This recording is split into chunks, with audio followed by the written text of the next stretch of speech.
Hello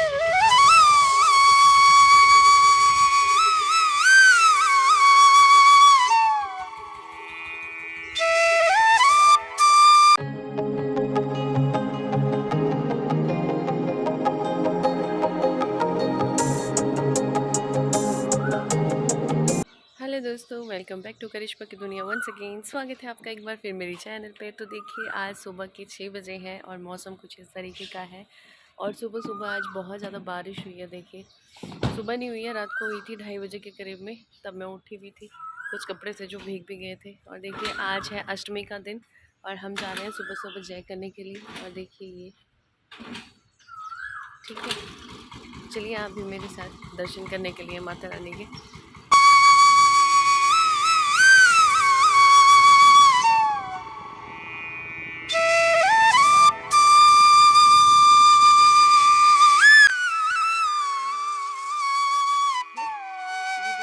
उठ गई है, बोलती मैं क्या करूँ।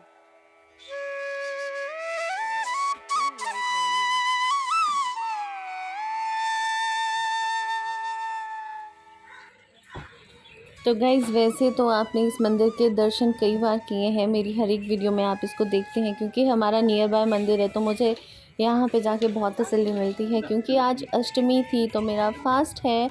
हर साल मैं फ़ास्ट रखती हूँ अष्टमी का, तो इसीलिए मुझे था कि मैं मंदिर जाना है। बच्चे अभी सोए ही थे, हम उनको घर पे छोड़ के आए हैं। और देखिए, अभी पीछे से फ़ोन आ रहा है कि हम लोग उठ चुके हैं। तो ऐसे ही होता है, आज छुट्टी है तो आज इनको जल्दी उठना होता है ना। शुद्धि को अगर जिस दिन छुट्टी नहीं होती ना, उस दिन तो बहुत देर तक वो सोती रहती है ना। तो अभी मैं देखिए फूल लेके मंदिर के अंदर जा रही हूँ और मंदिर देखिए कितना भव्य तरीके से सजाया हुआ है। वैसे तो जैसे ही मैं एंट्री लेती हूँ, बहुत ही सुंदर दृश्य मेरे को देखने को मिलता है। देखिए कितना सुंदर डेकोरेशन हो रखा है। जैसा कि आप सब जानते हैं, डेकोरेशन की मैं दीवानी हूँ। मैं थोड़ी देर खड़े होकर ना इन नज़ारों को निहार लेती हूँ। उसके बाद में अंदर चलते हैं भोलेनाथ के दर्शन के लिए। और देखिए, जैसे मैं अंदर आती हूँ, वहाँ पे कोई मुझे नहीं मिलता। बहुत ही शांति मिलती है जब मुझे भोलेनाथ के आसपास कोई नहीं दिखता, कोई क्राउड नहीं होता, क्योंकि मैं अकेली होती हूँ। जो अपने मन की बात उनसे कर पाती हूँ, बड़ी शांति से बैठ के उनसे उनकी पूजा होती है और उनसे बातें हो पाती है। अब मुझे नहीं पता कि आप लोग करते हैं कि नहीं करते हैं। देखो, जब मैं शिवजी भगवान के सामने जाती हूँ ना, भोलेनाथ के सामने जाती हूँ, तो मेरे मन ही मन में पता नहीं मैं क्या क्या बातें करती रहती हूँ। मुझे लगता है कि ये सुन रहे हैं और ये मुझे जवाब दे रहे हैं कि नहीं, ऐसा नहीं, ऐसा है। तो मुझे हमेशा ही ऐसा रहता है कि हाँ, मैं शिव जी के पास जाऊँ तो बिल्कुल अकेली जाऊँ। बट ऐसा होता नहीं है भाई, शिव द्वाले है, ऑब्वियसली यहाँ पे लोगों का तांता लगा रहता है। हर एक भक्त आता है अपनी बात कहने, अपनी बात मनवाने के लिए। और भोला तो वैसे भी बहुत भोला होता है और ये हमेशा ही बात मान भी जाता है। तो देखिए, हमने यहाँ पे जल के लोटे ले आए हैं। मैं और श्रुति के पापा थे तो हम दोनों ने लोटे ले आके हमने जल चढ़ाना शुरू किया। इन्होंने कहा कि पहले तुम पूजा कर लो, मैं शूट कर लेता हूँ। तो मैंने पहले पूजा कर ली, उसके बाद में इनकी पूजा होनी थी।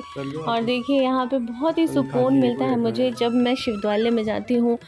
आई होप आप लोगों को भी ऐसा ही सुकून मिलता होगा, क्योंकि भगवान जी से जो मतलब मिल के ना अच्छा सा फील होता है ना। बहुत दिनों बाद मैं आज शिवद्वाले आई थी, मैं सच्ची बता रही हूँ, काफ़ी टाइम हो चुका था। तो यहाँ पे जब जल चढ़ा रही थी ना, तो कुछ सूना सूना सा लग रहा था शिवलिंग मुझे, क्योंकि हमेशा ऐसे सजे होते हैं ना भोलेनाथ, तो बहुत ही सुंदर से लगते हैं। और आज कुछ खाली खाली से लग रहे थे, तो मुझे पर अच्छा लग रहा था क्योंकि यहाँ पे कोई नहीं था। और देखिए, तो जब मैं यहाँ पूजा कर रही थी, देखिए भगवान शिव जी की पूजा करने की कोई विधि नहीं है। मैं इतना बताती हूँ, जो आपके मन की श्रद्धा है ना, आप उस हिसाब से पूजा कर सकते हैं। तो आपका जो मन करेगा, आप भगवान जी को कांटे भी चढ़ाते हैं ना, तो वो भी मान्य करते हैं। ये ऐसे ही भोलेनाथ हैं, इसीलिए इनका नाम भोलेनाथ है कि आप इनको कांटे भी चढ़ाते हैं ना, औरों को चढ़ाएंगे आप, कभी नहीं, कोई नहीं लेगा आपसे कांटे, है ना। तो भोलेनाथ तो ऐसे ऐसे प्रभु हैं कि ये कांटे भी ले लेते हैं, स्वीकार करते हैं। तो देखिए, भोलेनाथ की पूजा करने के बाद में मैं निकल गई सीधे माता रानी के दर्शन करने के लिए। और माता रानी का जो इतना सुंदर इन्होंने पहनावा बना रखा था, मैं तो लोटपोट हो गई देख के ही। मेरा तो मन ही वहाँ पे बैठ गई मैं तो बहुत ही सुंदर माता रानी लग रही थी, बहुत ही प्यारी सी। ऐसा लग रहा था कि अभी बात करेगी मेरे साथ, इतनी गोल गोल सी लग रही थी, है ना। और सही में बहुत सुंदर लग रही थी, मतलब नज़र ही लग गई होगी मेरी, तो शायद मुझे ऐसा लग रहा था। तो देखिए, यहाँ पे अखंड ज्योत भी जगी थी माता रानी की, और मुझे बहुत सुकून मिल रहा था इसको देख के। माता रानी का काफ़ी दिनों बाद मैं मंदिर आई थी, जैसे कि मैंने बताया। और नवरात्रे जो होते हैं ना, जो हमारे लिए बहुत ही स्पेशल होते हैं। तो मैं कुछ कारणवश नहीं आ पाई पूरे नवरात्रों में। तो देखिए अभी हम आए हैं, तो हमने अच्छे से दर्शन कर लिए। जब जाने लगे तो बाहर खीर वगैरह, दूध वगैरह बन रहे थे। तो मेरा व्रत था जैसे कि मैंने बताया, तो हमने प्रसाद ग्रहण नहीं किया। और देखिए जैसा आप देख सकते हैं, प्रांगण बहुत ही सुंदर तरीके से सजाया हुआ है। और उसके बाद हमें देना था पीपल को जल। तो यहाँ पे मंदिर के प्रांगण में ही यहाँ पे पीपल का पेड़ है बहुत बड़ा, तो हम डेली इसको जल देते हैं। सूर्य की आराधना भी करते हैं, सूर्य देव को भी जल चढ़ाते हैं।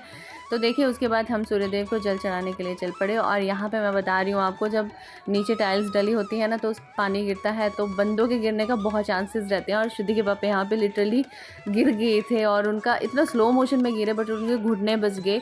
मतलब थोड़ा सा उनके नीज़ में लगी ज़रूर है, बट हाँ वो ठीक हैं, सेफ़ हैं, बिल्कुल ठीक हैं। तो यहाँ पे तुलसी माता की पूजा भी होती है। देखिए लोग इतना पानी देते हैं ना, पूरा गमला भर जाता है। तो यहाँ पे जब मैं जल चढ़ा रही थी, एक्चुअली मैं यहाँ पे स्पेशल जगह बनाई गई है जहाँ पे आप सूर्य देव को जल देंगे। बट यहाँ पे आज जो शामियाना लगा था ना, जो डेकोरेशन कर रखी थी, तो वो उसके अड़े में आ रहा था सूर्य देवता। तो मैं थोड़ा आगे होके गमलों में पानी दे रही थी कि चलिए थोड़ा सा आगे होके जल चढ़ाते हैं, सूर्य देवता के दर्शन करते हैं। तो ज़रूरी होता है, सूर्य की पहली किरण लेना अपने ऊपर बहुत ही ज़्यादा हेल्दी माना जाता है। विटामिन डी मिलती है। देखिए हमारे धर्म के अनुसार तो देखिए सारी चीज़ें पूजनीय है, बट आप साइंटिफिकली भी लेंगे तब भी ये सारी चीज़ें आपके लिए बहुत ही फ़ायदेमंद होती हैं। तो घर जाने के बाद में मैंने बच्चों को तैयार किया और उनको जाना था कंजके पूजने के लिए। तो देखिए ये बच्चे तैयार हो रखे थे, ऐसी हमारी देवियाँ लग रही थी। तो ये था आज का व्लॉग। आई होप आप लोगों को पसंद आया होगा। अगर पसंद आया तो फटाफट से लाइक शेयर सब्सक्राइब करना ना भूलिए, और मिलते हैं नेक्स्ट व्लॉग में। तब तक के लिए ध्यान रखिए अपना, स्वस्थ रहिए, तंदुरुस्त रहिए। Bye bye.